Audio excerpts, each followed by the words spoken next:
কিরাশি তুই তো হাসানের সাথে আটার মতো রেগে থাকিস কেন? তোদের ধর্ম আলাদা, তোদের আচার ব্যবহারও আলাদা, আমাদের সাথে তো মিল রাখার দরকার কি? তোদের মতো থাকবি। কিরে সাব্বির, আমি তো হাসানকে কখনো আমি বন্ধু মনে করি নাই, আমি নিজের আপন ভাই মনে করতাম। আর তুই এটা কি বললি? আর কখনো তো এর সাথে আমার সাথে ধর্ম নিয়ে তর্কাতর্কি হয় নাই। তাহলে তোরা থাক বন্ধু, আমি গেলাম। আশিক, এদিকে আয়, এদিকে আয়। এখানে বস, তুইও বস। কিরে সাব্বির, তুই এভাবে আশিককে অপমান করলি কেন? আশিক একজন আমাদের ভালো বন্ধু, ও হিন্দু হতে পারে, কিন্তু আমাদের মধ্যে কোনো ধর্ম নিয়ে বাড়াবাড়ি হয়নি। তুইও ইসলাম ধর্ম, আমি ইসলাম ধর্ম।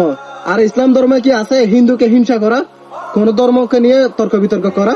কিরে হাসান, তুই বুঝিস না কেন? ও হচ্ছে অন্য ধর্মের মানুষ, ওর সাথে বন্ধুত্ব রাখার দরকার কি? আমরা মুসলিম, আমাদের ধর্মে একটা সম্মান আছে। সাব্বির, তুই ইসলামের নামে যেটা করছিস এটা হচ্ছে অহংকার আর হিংসা। আমাদের প্রিয় নবী হযরত মুহাম্মদ সাল্লাল্লাহু আলাইহি ওয়াসাল্লাম বলেছেন, তোমরা হিংসা থেকে বেঁচে থাকো, কারণ হিংসা মানুষের নেক আমল বা পুণ্যগুলোকে ঠিক সেভাবে খেয়ে ফেলে, যেভাবে আগুন শুকনা কাঠকে পুড়িয়ে ছাই করে দেয়। সাব্বির, তুই আসলে ইসলাম ধর্মে জন্মগ্রহণ করেছিস, কিন্তু কি জানোস, তুই ইসলাম সম্পর্কে কোনো কিছু আইডিয়া নেই। আশিক হচ্ছে আমাদের একজন ভালো বন্ধু, ও হিন্দু মানুষ হতে পারে আর আমরা মুসলিম হতে পারি, আর আমাদের ধর্মতে এগুলো নেই। ধর্ম নিয়ে তর্ক বিতর্ক করা, আমাদের ইসলাম ধর্মকে এগুলো আছে, অন্য ধর্মকে নিয়ে হিংসা করা।